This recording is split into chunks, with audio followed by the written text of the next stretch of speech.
ஆனால் இந்த அளவுக்கு அவர்கள் என்னை வெறுத்து என்னை அதாவது நம்பிக்கையில்லா தீர்மானத்தில் என்னை வெளியேற்ற வேண்டும் என்ற அளவிற்கு என்னிடம் அவர்களுக்கு ஒரு எதிர் சிந்தனை இருந்ததை நான் உண்மையிலே அறிந்திருக்கவில்லை. இப்பொழுதுதான் அறிகின்றேன்.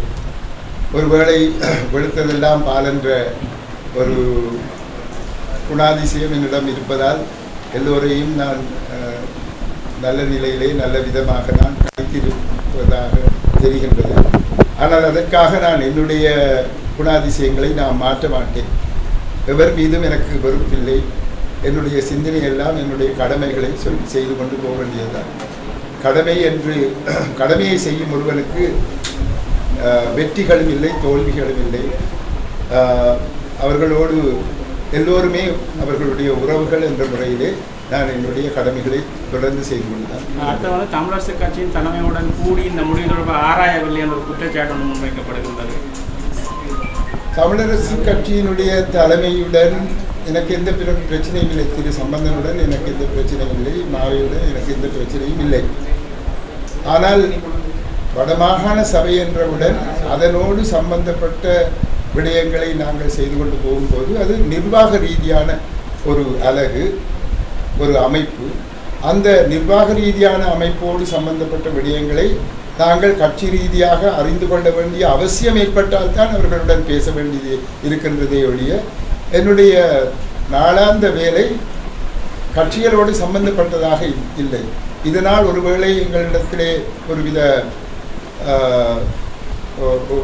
அதாவது ஒரு கிட்டடித்தன்மை இல்லாமல் போய்விட்டதோ ஒன்று எனக்கு எனக்கு விளங்கவில்லை. இப்பொழுது நீங்கள் சொல்லும்போது தான் அது விளங்குகின்றது. அதற்கு வேண்டுமென்று எந்த விதமான நடவடிக்கைகளும் எடுக்கவில்லை. எங்களுடைய வேலை அப்படி, நிர்வாகம் வேலை.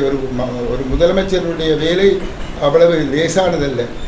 நிர்வாகம் சம்பந்தமானது, வெளிநாட்டு உறவுகள் சம்பந்தமானது, உள்நாட்டு மத்திய அரசாங்கத்தோடு சம்பந்தமானது, பொருளாதாரம் சம்பந்தமானது, மக்களுடைய சமூக பிரச்சனைகள் சம்பந்தமானது, எத்தனையோ விடயங்களை நாங்கள் கவனத்தில் எடுத்து அவற்றை படித்து அதற்குரிய நடவடிக்கைகள் எடுக்க வேண்டிய ஒரு கடப்பாடு எங்களுக்கு இருக்கின்றது. அந்த கடப்பாட்டின் நிமித்தம் ஒருவேளை கட்சியை நான் மறந்துவிட்டதாக இருக்கக்கூடும். ஆனால் உண்மையிலே நான் ஒரு அரசியல்வாதி அல்ல என்ற முறையிலே, அதாவது சிந்தனையிலே அரசியல்வாதி அல்ல என்ற முறையிலே கட்சியோடு நான் சேர்ந்து இருக்காமல் இருந்திருக்கக்கூடும்.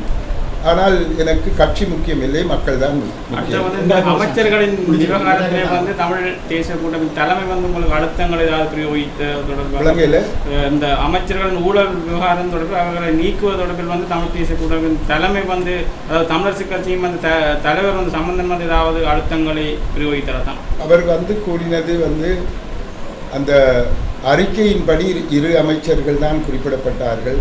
மற்ற 2 அமைச்சர்களை பற்றி நீங்கள் எதற்காக நடவடிக்கைகள் எடுக்கின்றீர்கள் என்று. அதற்கு நான் கூறினேன், மற்ற 2 அமைச்சர்கள் சம்பந்தமாக விசாரணை நடைபெறவில்லை. ஏனென்றால் முறைப்பாட்டாளர்கள் வராத காரணத்தினால். ஆகவே முறைப்பாட்டாளர்கள் வரவில்லை என்பதற்காக அவர்களுடைய குற்றங்கள் எதுவும் நிரூபிக்கப்படவில்லை என்று கூற முடியாது. முறைப்பாட்டாளர் வரவில்லை, ஆகவே அது சம்பந்தமான விசாரணை நடக்கவில்லை, ஆகவே அவர்களை நாங்கள் குற்றவாளிகளாக காண முடியாது என்ற அடிப்படையிலே அவர்கள் விடுவிக்கப்பட்டிருந்தார்கள். ஆனால் சில நாட்களுக்கு முன்னர் 7ஆம் தேதி, இந்த மாதம் 7ஆம் தேதி வடமாகாண சபையிலே முறைப்பாட்டாளரே தன்னால் அந்த குறித்த தினத்திலே செல்ல முடியாது இருந்தது என்றும், அவர் ஜெனீவா செல்ல வேண்டிய நிர்பந்தம் இருந்தது என்றும், ஆகவே அவருக்கு போக முடியாமல் போய்விட்டதால் அந்த குழுவினர், விசாரணை குழுவினர் இன்னும் ஒரு தினத்தை தருமாறு கேட்கும்போது தராத காரணத்தினால்தான் அவர்கள் விடுவிக்கப்பட்டார்கள் என்பதை குறிப்பிட்டு தான் இது சம்பந்தமான சகல விவரங்களையும் தந்து தன்னுடைய குற்றச்சாட்டுகளை நிரூபிக்க முடியும் என்று அவர் கூறியிருந்தார். அந்த காரணத்தினாலும் இப்பொழுது 1-2-3 தினங்களுக்கு முன்னர் புதிதாக அதே அமைச்சர்களுக்கு எதிராக சில எழுத்திலான